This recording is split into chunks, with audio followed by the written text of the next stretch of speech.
Amazon is not earning enough to continue its growth plans. That is why they have broken plans to open 42 facilities, totaling almost 25 million square feet of usable space. The company has delayed opening an additional 21 locations, totaling nearly 28 million square feet. The e-commerce giant has also canceled a handful of European projects, mostly in Spain.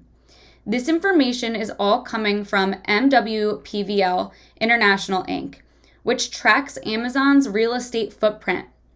When one of the biggest United States companies is halting its growth plans, you know our economy is in trouble. They are not just halting the plans for future development. Just this week, Amazon warned officials in Maryland that it plans to close 2 delivery stations next month in Hanover and Essex, near Baltimore. If they do, a total of 300 people are going to lose their jobs.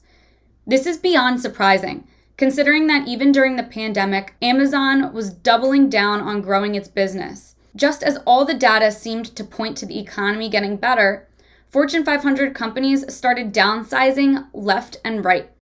Maria Bichetti, an Amazon spokesperson, said it is common for the company to explore multiple locations at once and make adjustments, quote, based on needs across the network. She says they are changing gears to determine which sites will best serve their customers. She also insists that they still have dozens of fulfillment centers, sorting centers, and delivery stations under construction all over the world. Their decision to close Hanover and Essex was motivated by the need for a more modern building.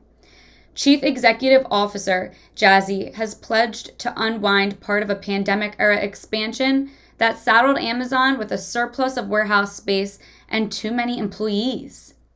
During the second quarter, Amazon's workforce shrank by roughly 100,000 jobs to 1.52 million, the biggest quarter-to-quarter contraction in the company's history. Bloomberg also reported that they intend to sublease at least 10 million square feet of warehouse space. When homebound shoppers stampeded online during the pandemic, Amazon responded by doubling the size of its logistics network over a 2-year period.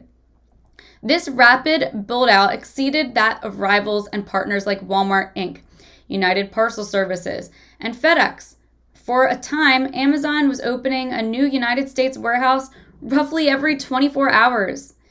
Jazzy told Bloomberg in June that the company had decided in early 2021 to build toward the high end of its forecasts for shopper demand, erring on the side of having too much warehouse space rather than too little. More belt tightening could complicate Amazon's already fraught relations with organized labor.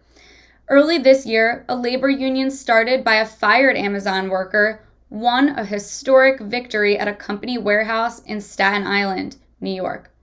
A federal labor official rejected Amazon's bid to overturn the result this month. Last month, workers at an Amazon facility near Albany, New York, filed a petition to hold a union election.